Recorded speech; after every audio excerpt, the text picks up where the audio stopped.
Hello दोस्तों, नमस्कार। मैं प्रताप सिंह रावत, ग्राम न्याणगढ़ पट्टी कंडारसियों, उत्तराखंड के पौड़ी गढ़वाल जिले से आज आपको वीडियो की नई क्लिप्स पेश कर रहा हूं। इसमें चोपड़ा गांव के सराउंडिंग एरियाज़ में और जो बांज बुरांस के जंगल हैं, काफल के जंगल हैं और जो सरपेंटाइन जो रोड हैं, सड़कें हैं, उनकी जो तस्वीरें आपको भव्य मनमोहक तस्वीरें पेश कर रहा हूँ। मुझे आशा है आप उसको पसंद करेंगे।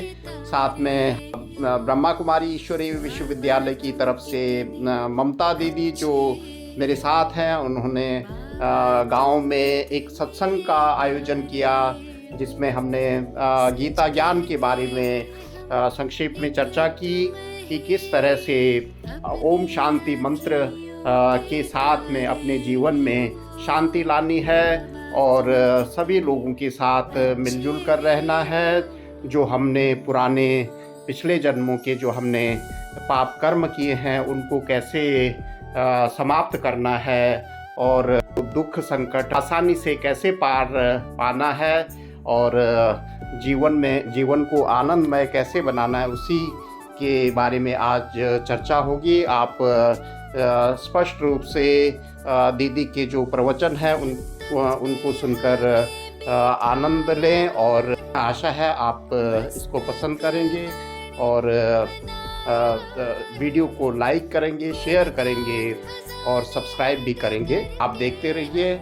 और वीडियो फुटेज हैं गांव के आसपास की जो घने जंगल हैं, सेब के बगीचे हैं, वहाँ की ज्योग्राफी के, वहाँ के क्लाइमेट के बारे में आपको पता ही लग ही जाएगा कि कितना खुशनुमा मौसम है यहाँ का। आप देखते रहिए। धन्यवाद। जय उत्तराखंड, जय देवभूमि, जय हिंद।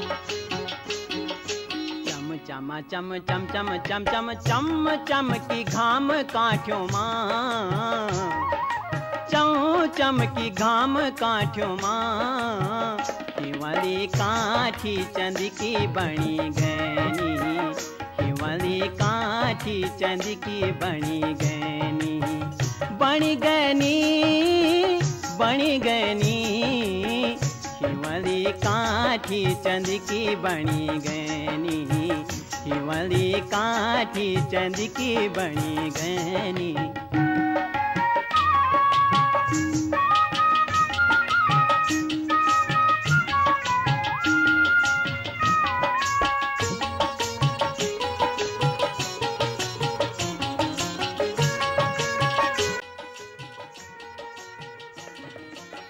शिव का कैलाश गाय। इस ज्ञान को सुनने से जीवन में बहुत शांति आती है ना।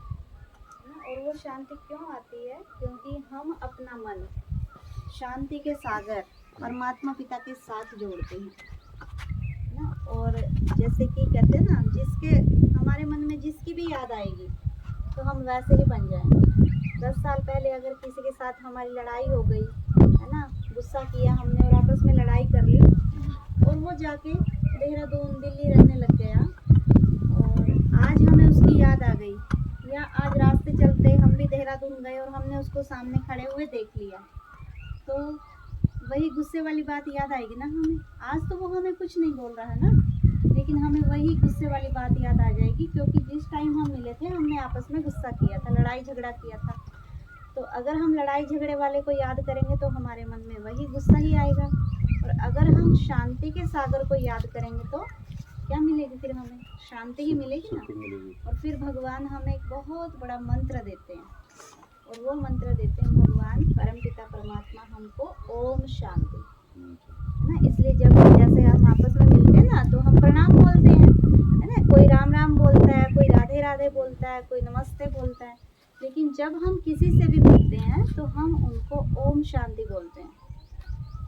और ओम शांति बोलते ही हमें याद आता है कि हम कौन हैं, शांत हैं हम। कोई भी देखो दुनिया में अगर किसी को हम ये बोलेंगे ना कि आप सारा दिन शांत रहो, वो हो सकता है शांत रह लेगा। दुनिया में बहुत सारे ऐसे मनुष्य हैं जो शांत रहते हैं, क्रोध नहीं करते। लेकिन अगर किसी को हम बोलें कि सुबह 4 बजे आँख खुलते ही आप गुस्सा करना शुरू करो, गाली देना शुरू करो किसी को, और शाम तक आपको गाली देते ही रहना, हम आपको मान जाएंगे। तो सकते हैं हम, क्यों? क्योंकि हमारा स्वधर्म क्या है, शांति, है ना। अगर हम क्रोध भी कर लेते हैं ना, 1 घंटा 2 घंटा 3 घंटा क्रोध कर लेंगे, उसके बाद तो अपने आप ही शांत हो जाते हैं। क्यों? क्योंकि जैसे कि हमारा ये शरीर है, इस शरीर को चलाने वाले कौन है? एक शक्ति होती है जो हमारे शरीर को चलाती है, और जब वो शक्ति निकल के चली जाती है हमारे शरीर में से, तो फिर हमारे शरीर क्या बन जाता है, एक डेड बॉडी बन जाता है, मृत शरीर बोलते हैं जिसको हम। और वो एक शक्ति क्या कहलाती है? सुनते तो हम बहुत हैं उस शक्ति के बारे में कि वो शक्ति होती है आत्मा। सुना होगा ना आपने भी, आत्मा होती है, लेकिन हम आत्मा की मिठाई लेके जाएंगे, जा सकते हैं इस संसार से। और सुई तो क्या, ये जो हमारा शरीर है, जिसके लिए हम जन्म लेते ही इसकी संभाल करना शुरू कर देते हैं, ये शरीर भी हमारी दुनिया में ही छूट जाता है, साथ में, है ना। खाली हाथ तो जाना नहीं ना, कुछ ना कुछ लेके जाएंगे जी। तो दुनिया में हम ऐसे बोलते हैं कि हम खाली हाथ आए थे और खाली हाथ जाएंगे, कहते हैं ना ऐसे। लेकिन भगवान कहता है कि ये बात गलत है कि हम भगवान के घर से खाली हाथ आए खाली हाथ जाएंगे। भगवान कहता है कोई खाली हाथ नहीं आता। क्या लेकर आते हैं हम? क्या लेकर आते हैं? अपना कर्म साथ में लो। हाँ, अपने कर्म हम साथ लेकर आते हैं। और जब जाएंगे तो इन हाथों में छोड़ रहे हैं, क्योंकि पांडव स्वर्ग चले गए थे, श्री कृष्ण अपनी द्वारिका चले गए थे। तो उसके बाद पांडवों ने श्री कृष्ण को कहा कि अब हम स्वर्ग जा रहे और आप अपनी द्वारिका जा रहे, लेकिन हम आपसे बिछुड़ना नहीं चाहते। कृष्ण ने कहा बिछुड़ना तो पड़ेगा ही, आपको अपना राज्य भाग्य संभालना है, मुझे भी अपनी द्वारिका को संभालना है। तो फिर कृष्ण ने, भगवान ने पांडवों को कहा कि कलयुग का जब अंत होगा ना, तब मैं इस संसार में आऊंगा और फिर से तुम्हारा और मेरा मिलन होगा। तो फिर अर्जुन ने भगवान को पूछा कि ये भगवान कलयुग का अंत कब होगा, हमें कैसे पता चलता है? हम समझ लेना अब कलयुग का अंत होगा। तो फिर पांडवों ने कहा और क्या निशानी होंगे कलयुग के अंत की? तो उन्होंने कहा कि जब आपको कोई गाय जो उसकी बच्ची होती है, बछड़ी होती है ना, क्योंकि कोई गाय अगर अपनी बछड़ी का दूध पीते हुए दिख जाए ना आपको, तो समझ लेना कि अब कलयुग का अंत है। तो फिर पांडवों ने कहा ऐसे और क्या निशानियां होंगी कलयुग के अंत की? ये सब ना भागवत में लिखी हुई है, जो 7 दिन की भागवत करते हैं ना, उसमें सुनाते हैं ये। तो उन्होंने कहा कि जब आपको ये दिखे कि कहीं पर 4 कुएं हैं और एक कुआं भरा हुआ है और वो 3 कुएं खाली है, और सूखे हुए होते 3 कुएं, लेकिन जो एक कुआं है उसमें से पानी निकलता है और वो एक एक करके तीनों कुओं को भर देता है। भर जाते हैं वो तीनों कुएं किसने? एक कुएं के पानी से। और जब वो एक कुआं खाली हो जाएगा, किसी टाइम पर ऐसा टाइम आएगा वो 3 कुएं मिलकर उस एक कुएं को भर ना पाए, तो समझ लेना अब कलयुग का अंत होने वाला है। और जब ऐसी निशानियां इस संसार में हो, तो समझ लेना मेरा और तुम्हारा मिलन होगा, तब मैं भी इस संसार में आऊंगा। क्योंकि भगवान भी दृश्य देख लिया जो कभी हमने नहीं देखा था और आज कैसे देख लिया, इसका रहस्य क्या है? क्योंकि कृष्ण तो बोलता कुछ था और उसका अर्थ कुछ और होता था, है ना। उसके शब्द कुछ और होते थे और अर्थ राज होता था उसके पीछे ना। तो श्री कृष्ण कहता है कि इस संसार में गाय अपनी छोटी बछड़ी का दूध पी रही, इसका मतलब ये है कि माँ बाप जब अपनी बेटी की कमाई खाएंगे ना, तो समझ लेना अब कलयुग का अंत है और भगवान के सृष्टि पर आने का समय हो चुका है। पहले टाइम पर ऐसा होता था, यहाँ का हमें नहीं पता, लेकिन लोग ऐसे मानते थे कि जिस गांव में बेटी की शादी हो गई ना, तो बेटी की ससुराल का लोग पानी भी नहीं पीते। होता था ना पिताजी ऐसे पहले? यहाँ भी था पहले। हाँ, लेकिन आज माँ बाप को कौन पाल रहे हैं? बेटी पा रही है। बेटी ही पाल रही है। आज माँ बाप अगर ये सोचे ना कि बेटी के घर का पानी पीने से हमें पाप लगेगा, पहले लोग बात समझते थे बेटी के घर का अगर पानी भी पी लिया ना, ये मानते थे कि हमने जहर पी लिया, है ना। प्यासे रह जाते थे, अपने घर से पानी लेकर आते थे, लेकिन बेटी के घर का तो क्या, बेटी के गांव का भी ससुराल का पानी नहीं पीते थे, किसी और घर से भी। तो भगवान हमें यही कहते कि आज के समय पर अगर माँ बाप ये समझ ले कि बेटी के घर का नहीं खाएंगे तो माँ बाप के बेचारे भूखे रह जाएंगे। कितने ऐसे हैं जो बेटियां माँ बाप को पालते हैं, और माँ बाप बेटे हैं वो तो छोड़ कर जा रहे हैं, नहीं संभाल रहे, लेकिन बेटियां ही माँ बाप को संभाल रही हैं। फिर भगवान ने कहा था कि एक कोई भी बहुत बड़ा पत्थर ऊपर से आएगा लुढ़कता हुआ, और वो बड़े बड़े पेड़ पौधों को तोड़ देगा, लेकिन एक छोटे से घास का तिनका उसको रोक लेगा। तो ये है हमारी भक्ति की भावना। जो आज हम भक्ति कर रहे हैं, तो ये भक्ति सिर्फ आज दिखावे की रहती है, करते हैं हम एक एक दो दो तीन तीन महीने का पाठ रख लेते हैं, गाँव में भागवत होती है 7-7 दिन की, लेकिन क्या आज हमारी भावना है?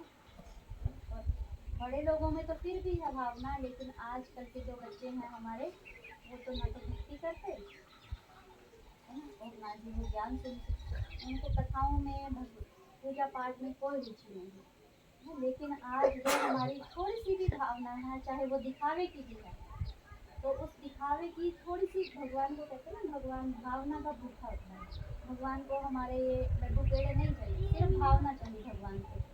तो भगवान कहते हैं कि इन जो बड़े बड़े हम आडंबर करते हैं भक्ति के, ये दुनिया उसके सहारे पर नहीं जीतेगी, लेकिन जो हमारी थोड़ी सी अंतरात्मा में श्रद्धा भावना है, उस छोटी सी श्रद्धा भावना के आधार पर आज ये सृष्टि नहीं तो इस सृष्टि का सबसे नाश हुआ। और फिर ये निशानी क्या बताई भगवान ने कि एक कुआं है वो 3 कुएं को भर देता है, लेकिन वो 3 कुएं मिलकर उस एक कुएं से क्या है, तो भगवान ने उनको बताया कि जब एक बुजुर्ग माँ है ना, विधवा माँ, उसके 3 बच्चे हैं, तीनों बच्चों को पाल पोस के बड़ा करेगी, उसके पास कुछ नहीं होगा, पति भी नहीं है, विधवा है वो, और उसके 3 बेटे हैं, तीनों बेटों को पाल पोस के बड़ा करती है, पढ़ाएगी लिखाएगी, मेहनत मजदूरी करके उनको पढ़ा लिखा के घर भी बना के देती है ना, जो भी वो मांगते हैं उनकी सब आवश्यकताओं को पूरा करेगी। लेकिन जब वो माँ किसी काम के लायक नहीं रहेगी, है ना, बुजुर्ग हो जाएगी, और वो तीनों बेटे अपने अपने उससे भरपूर रहेंगे, तो वो 3 बेटे मिलकर अपनी एक माँ की पालना नहीं कर पाएंगे। तो समझ लेना अब कलयुग का अंत होने वाला है और भगवान के आने का टाइम हो चुका है। तो ये जो घटना है कि 3 कुएं, एक कुएं को नहीं भर पा रहे, लेकिन एक ऐसा टाइम था एक कुएं ने तीनों को भर दिया था। आज वो टाइम आ गया या आएगा कभी? पिताजी बताओ, आ गया वो टाइम या कभी लाखों वर्ष के बाद आएगा? आ गया ना। तो अब हो रहा है अंत। ये सब भागवत में लिखा हुआ है अपने शिव पुराण में कि जब कन्या अपना वर खुद मांगने लग जाए, है ना, जब नदियाँ किनारा छोड़ दें, जब अनाज पैकेटों में बिकने लग जाए, जब दूध बिकने लग जाए, जब सूरज अग्नि उगलने लग जाए, तो समझ लेना अब कलयुग का अंत है।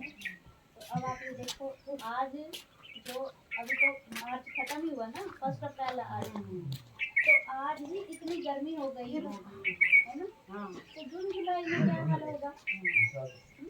तब तो और ज्यादा गर्मी हो जाएगी ना। प्लेन्स में जाके देखो, कुछ दिन पहले 5-6 दिन पहले कोई बता रहा था कि दिल्ली में 40 डिग्री टेम्परेचर, 40 ऊपर चला गया। हाँ 40 से ऊपर चला गया, है ना। तो जब मार्च में 40 से ऊपर चला गया, तो है ना, तो आज ये सूरज क्या उगल रहे हैं, आग ही से उगल रहे हैं। आगे तो है। फिर जो नदियां हैं, अब आप ये देखो कहीं ना कहीं बाढ़ आ रही है और कहीं पर सूखा पड़ रहा है। नदियां अपना किनारा छोड़ रही हैं, नदियां सूखी पड़ कहीं रही लगी होगी है, जो लगी होगी है। फिर देखो भगवान ने कहा था जब अनाज पैकेटों में बिकने लग जाए, है ना, पहले टाइम पे तो अनाज बिकता ही नहीं था, लोग ऐसे ही दान करते थे गरीब को, है ना। फिर अनाज बोरियों में बिकने लग गया, फिर उसके बाद अनाज छोटी थैलियों में बिकने लग गया, आज तो पन्नियों में अनाज। तो भगवान ने जो कहा था कि जब अनाज पैकेटों में बिकने लग जाए तो समझ लो कलयुग का अंत। जब कन्या अपना वर खुद मांगने लग जाए तो समझ लेना कलयुग का अंत होने वाला है। तो आज कन्या बोल रही ना शादी करूंगी तो इसी से करूंगी, नहीं तो मर जाऊंगी। हो रहा है ना सब कुछ। फिर भगवान ने कहा था जब दूध बोतलों में बिकने लग जाए, पैकेटों में थैलियों में दूध बिकने लग जाए तो समझ लेना कलयुग का अंत। पहली बात तो दूध पैकेटों में बिक रहा है, बच्चों को सुनाता है, और वो आकर सबसे पहले तो हमें अपना परिचय देता है। आज हमने बहुत सारी खोज कर ली, धरती के नीचे क्या है, कोयला कहाँ से निकलेगा, पेट्रोल कहाँ से निकलेगा, इस जमीन के अंदर कितने रत्न छुपे हुए हैं, है ना। और आसमान में चंद्रमा पर क्या है, मंगल ग्रह पर क्या है, सूर्य पर क्या है। पहले तो लोग चंद्रमा तक ही गए थे, लेकिन अब तो उन्होंने सूर्य की भी खोज कर दी कि सूर्य के ऊपर क्या है। सारी खोज हमने कर दी, जंगलों में क्या है, कौन सी जड़ी बूटियां कैसे यूज करेंगे, लेकिन अपने आप की खोज आज तक नहीं करते। हम सारा दिन मैं बोलते रहते ना, मैं ये काम करूंगी, मैं वहाँ जाऊंगी, मैं खाना खाऊंगी, मैं स्कूल जाऊंगी, मैं मार्केट जाऊंगी, मैं ऑफिस जाऊंगा, मैं हम करते रहते हैं, लेकिन वो मैं करने वाली कौन है? कौन बोल रहा है ये मैं? हम सोचते हैं ये जीभ बोलती है, सोचते ना हम ऐसे, लेकिन भगवान कहता है ये जीभ नहीं बोलती ना। ये मैं करने वाली कौन है? इस शरीर को चलाने वाली एक चैतन्य शक्ति, जिसको हम कहते हैं आत्मा। आत्मा अगर इस शरीर में है तो ये हमारा शरीर जो जीभ है वो घंटों बोल लेगी, सुबह से लेकर शाम तक हम बोलते ही रहते हैं। आत्मा निकल के चली जाए, क्या ये जीभ बोलती है ना? आत्मा है तो ये आंखें देख रही हैं, आत्मा निकल के चली जाए देखेंगे, है ना। एक डेड बॉडी होती है, आंखें उसकी भी होती हैं, जीभ उसकी भी होती है, कान उसके भी होते हैं, हाथ उसके भी होते हैं, लेकिन क्या वो कोई कार्य करते हैं? तो सब कुछ करने वाली है तो हम कितना किलोमीटर लगातार चल लेते हैं। और आत्मा निकल के चली जाए, ये पैर 2 कदम भी चल पाएंगे? नहीं चल पाएंगे, है ना। 4 लोगों को उठाना पड़ेगा ये शरीर। और अगर आत्मा है, चाहे ये शरीर कितने ही किलो का होगा, है ना, 100 किलो का, 120 किलो का भी होगा ना, आत्मा इतनी छोटी सी इतने बड़े भारी शरीर को चला लेगी। और आत्मा निकल के चली जाए, फिर ये शरीर हमारा कितना भी हल्का होगा, 4 लोगों को उठाना पड़ेगा, 1 कदम भी नहीं चलता हमारा शरीर। और उसी आत्मा के लिए हम जो हमारे शरीर को चला रही है, सब कार्य कर रही है, उसके लिए हम कुछ नहीं करते। भगवान क्या लगता है हमारा? वो परम पिता परमेश्वर। हाँ, वो हमारा पिता लगता है, जिसके लिए हम जन्म से ही, जब हम थोड़े से बड़े होते हैं, स्कूल में जाते हैं, या थोड़ा सा भी बड़े होते हैं, हमें होश, थोड़ी सी भी अपनी होश आती है ना, सुध आती है ना, जब हम आरती गाते हैं, मंत्र गाते हैं, तो मंत्र में हम बोलते हैं त्वमेव माता पिता त्वमेव बंधुश्च सखा त्वमेव, ना बोलते हैं ना। मंदिरों में जाते हैं, आरती गाते हैं, तुम ही हो माता पिता, तुम ही हो बंधु सखा बोलते हैं ना। भगवान हमारा पिता है। मंदिर में जब हम, है ना, तो भगवान के आगे आरती गाते हैं, हे भगवान तुम ही मेरे माता हो, तुम ही मेरे पिता। शराब पी के अपने घर में पत्नी की पिटाई करते हैं, आप किस पर लगेगा? देने वाले देने वाले पर लगेगा ना। फिर हम भगवान के पास जाएंगे, है ना, भगवान के पास जाएंगे हम, या हमारे जीवन में जब दुख आते हैं तो हम कहते हैं कि हे भगवान मैं तो पुण्य करती हूँ ना, सारी उम्र मैंने तो पुण्य किए, कोई भी आया मैंने उसकी मदद की, लेकिन मेरे जीवन में दुख क्यों आते हैं? है ना, मैं तो बहुत दान करती थी, लेकिन मेरे जीवन में दुख क्यों आए? तो भगवान क्या कहेगा? तूने 50 रुपए दान तो कर दिए, लेकिन उस 50 रुपए से उसने तो वो सड़े हुए फल खरीद लिए थे, सड़े हुए फल खरीद के किसी को खिला दिए और वो बीमार हो गया, तो उसकी बीमारी का सारा जो दोष है किसको भोगना पड़ेगा? वो हम अपनी तरफ से तो अच्छा काम करते हैं, लेकिन हो जाता है वो उल्टा। जब करेंगे उल्टा, भले ही मान लीजिए इसमें ऐसे होता है ना कई बार कि कोई बच्चा है, या बच्चा क्या बड़ा भी है ना, वो किसी को गाली भी नहीं देता, लेकिन दोस्तों ने उसको शराब पिला दी और शराब पिला के उससे कोई उल्टा काम करवा दिया, किसी का मर्डर करवा दिया, कहीं पे चोरी करवा ली, तो भोगना तो पड़ेगा ना। उसने जानबूझ के थोड़ी किया, उसको तो पता भी नहीं था कि मैंने नशे में क्या कर दिया, लेकिन सजा तो उसको भोगनी पड़ेगी ना, या उसने अनजाने में है। तो ऐसे आज हम जो दुख भोग रहे हैं, ये क्यों भोग रहे हैं? क्योंकि हम अनजाने में बहुत सारे पाप करते हैं और उन्हीं पाप कर्मों से बचाने के लिए भगवान हमें सत्य ज्ञान देते हैं। और फिर हम ये सोचते हैं कि जो भी हम कर रहे हैं मर जाएंगे, मरने के बाद क्या फल भोगना हमने। लेकिन भगवान ने गीता में ज्ञान दिया कि हे अर्जुन, आत्मा न मरती नहीं, आत्मा अजर अमर अविनाशी। अमर का तो आप सभी को पता ही है, अमर का मतलब होता है जो कभी नहीं मरता। लेकिन भगवान ने आत्मा को अजर भी कहा। और अजर क्या होता है? अजर का मतलब क्या होता है? जो कभी बूढ़ा नहीं होता। अभी भाई जी माताओं को बुला रहे थे, हम नीचे खड़े थे जब, माता जी आप भी नीचे आओ। तो माता जी ने कहा अरे हम तो बूढ़े ही के रूप में मानती हैं, और क्योंकि देवियां हैं तो एक ही वही पार्वती माँ ने इतनी सारी देवियों के रूप में जन्म लिए ना, यहाँ पर भी इतनी सारी देवियां हैं। तो कहते कि जब पार्वती ने आत्मदाह कर दिया था अग्नि में सती के रूप में, तो जहाँ जहाँ उसके वो गिरे थे ना, अंग गिरे थे, जब विष्णु जी ने उसको काट दिया, तो वहाँ वहाँ उसके अनेक मंदिर बने हुए हैं, सिद्ध पीठ बने हुए हैं, ऐसा बोलते हैं। तो सारी की सारी देवियां किसका रूप है? पार्वती माँ का। और पार्वती माँ ने किसको अपना वर के रूप में माना था? शिव को, है ना। तो सभी देवियां भी शिव को ही अपना वर मानती हैं, अपना पति मानती हैं। और जितने भी देवताएं हैं, जैसे हनुमान जी है ना, हनुमान जी को भी, हनुमान जी राम जी की पूजा करते हैं, लेकिन राम जी किसकी पूजा करते हैं? शिव की करते हैं ना। रामेश्वरम मंदिर बना हुआ है। जब उन्होंने लंका में चढ़ाई की थी, समुद्र पार करने से पहले उन्होंने समुद्र किनारे पर मिट्टी से, बालू रेत जो होती है, उससे शिवलिंग बनाया था ना, और उस शिवलिंग की पूजा करी। श्री कृष्ण जी भी गोपेश्वर का जो मंदिर है वहाँ पर शिवलिंग की पूजा होती है। बोलते गोपेश्वर है ना, लेकिन पूजा किसकी होती है? वहाँ शिव की पूजा होती है। गोपेश्वर वैसे हम किसको बोलते हैं? श्री कृष्ण को। लेकिन पूजा किसकी करते हैं? वहाँ पर तो हमने कृष्ण की मूर्ति नहीं देखी, मैं भी रही वहाँ पर गोपेश्वर में 2 साल तक, लेकिन वहाँ पर जितनी बार भी हम मंदिर में गए, शिव की पूजा होती है। जो और फिर हम देखते हैं कि जो शंकर जी होते हैं, जिनकी जटाएं होती हैं, हम उनको मानते हैं कि ये है, लेकिन वो शंकर जी भी किसकी पूजा करते हैं? दिखाते ना कैलाश पर्वत पर, है ना, शंकर जी ध्यान अवस्था में बैठे होते हैं, साधना कर रहे होते हैं। किसकी साधना करते हैं? उनके सामने किसकी मूर्ति होती है? शिवलिंग रखा होता है, उनकी मूर्ति होती है। तो जो शंकर जी होते हैं वो भी शिवलिंग की ही पूजा करते हैं, है ना। और माँ पार्वती भी बचपन से ही, अभी तो उनकी शादी भी नहीं हुई थी, जन्म से ही वो शिवलिंग को अपना पति के रूप में मानती थी ना, कि यही मेरा पति है। शंकर की मूर्ति नहीं थी, वो शिवलिंग था उनके पास, जो उनकी माँ ने दिया था ना।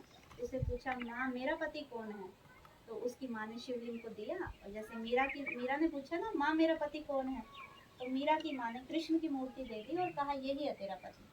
तो ऐसे ही पार्वती की माँ ने भी, पार्वती ने जब पूछा माँ मेरा पति कौन है, तो पार्वती की माँ ने उसको शिवलिंग दे दी, ये है तेरा वर ना। तो वो भी अपने बचपन से ही शिवलिंग को ही अपना पति मानते थे। और पूरी सृष्टि के लोग चाहे किसी भी धर्म के हैं, वो सब किसी न किसी रूप में शिवलिंग को मानते हैं। जैसे लोग बोलते हैं ना, वो समझते हैं गुरु नानक देव ही सब कुछ है, लेकिन गुरु नानक देव जी ने गुरु ग्रंथ साहिब में, जैसे हमारी गीता है, ऐसे ही सिख लोगों का एक धार्मिक पुस्तक है, ग्रंथ है गुरु ग्रंथ साहिब। जो आप गुरुद्वारे में जाओगे ना, वहाँ पर किसी की मूर्ति नहीं होती, वहाँ पर बहुत बड़ी एक पुस्तक होती है, पुस्तक होती है वो, उसको हम कहते हैं गुरु ग्रंथ साहिब। वो उसी को ही अपना सब कुछ मानते हैं। तो गुरु नानक देव जी ने गुरु ग्रंथ साहिब में कहा एक नूर से सब जग किया, और नूर का मतलब होता है प्रकाश। क्राइस्ट जी ने कहा गॉड इज लाइट, लाइट का मतलब क्या होता है? प्रकाश होता है ना। मुसलमान लोग बोलते हैं नूरे इलाही, और नूर का मतलब प्रकाश होता है ना। जब बौद्धि लोग होते हैं वो कोई और मूर्ति नहीं रखते, लेकिन वो लाल रंग का छोटा सा शिवलिंग रखते हैं। जैसे हम काले रंग का शिवलिंग रखते हैं ना, तो वो लाल रंग का छोटा सा पत्थर रखते हैं शिवलिंग के आकार का, उसके ऊपर ध्यान एकाग्र करते हैं। और नेपाल में पशुपति नाथ का मंदिर है, वहाँ पर भी किसकी पूजा होती है? शिव की पूजा होती है ना। काशी विश्वनाथ, वहाँ पर भी शिव की पूजा होती है। अमरनाथ में हम जाते हैं, जम्मू कश्मीर में शायद वो मंदिर, वहाँ पर भी बर्फ का शिवलिंग बनता है। तो सभी के सभी किसको भगवान मान रहे हैं? शिव को मान रहे हैं ना। और वास्तव में आपको एक सच्चाई बताते हैं, जिस शिवलिंग की हम पूजा करते हैं वास्तव में भगवान ऐसा नहीं है। भगवान एक प्रकाश है, ज्योति। क्योंकि भले ही हम शिवलिंग की पूजा करते हैं लेकिन ज्योत भी तो जगाते हैं ना, और उस ज्योत के आगे ऐसे हाथ जोड़ते हैं। तो आजकल तो क्या होता है, अंधेरे में कमरे में हमारे दिन में भी अंधेरा होता है तो दिन में भी हमें लाइट जगा के रखनी पड़ती है। लेकिन पहले टाइम पे लोग जब शाम होते ही घरों में दिया जगाते थे ना, मिट्टी के तेल का या कुछ कैसा भी, सरसों के तेल का या घी का दिया जलाते थे। ऐसे नहीं था कि वो पूजा के लिए जला रहे हैं। अंधेरा होते ही वो अपने घर में उजाले के लिए दिया जलाते थे, सामने हाथ जोड़ते थे, है ना। ये हमने खुद भी देखा। मेरे पिताजी जब हम लाइट जगाते थे ना, वो पढ़े लिखे नहीं थे। हम जैसे ही लाइट जगाते थे, पहले वो बल्ब आते थे ना दूसरे 250 वाट के होते थे, जो बल्ब जगाते थे वो बल्ब के आगे भी हाथ जोड़ते थे। और हम कहते थे पापा पता नहीं कैसे है ना। बल्ब की भी मतलब हमारे वहाँ पे पूजा करने को धोख मारना कहते हैं, तो हम कहते हैं बल्ब की भी धोख मार रहे हैं। लेकिन जब हम बड़े हुए, हमें ज्ञान मिला कि ये धोख क्यों मारी जाती है, हम पूछते थे उनको, पापा आप ऐसे क्यों करते हैं? कहते मेरी माँ भी ऐसे करती थी, मेरी दादी भी ऐसे करती थी, हमने भी यही सीखी है। तो फिर हमने अपनी नानी जी से पूछा कि बल्ब की जो ऐसे जा क्यों करते हैं? कहते बल्ब को ये जो रोशनी होती है ना, लाइट होती है, चांदना होता है जो, इसको हम भगवान मानते हैं। उनको कोई ज्ञान नहीं था, लेकिन वो ये कहते थे कि हमारे पूर्वज भी लाइट को, उजाले को भगवान मानते थे। तो जो हम शिवलिंग की पूजा करते हैं वो भी एक प्रकाश ही है, लेकिन हमने उसको पत्थर का बनाया।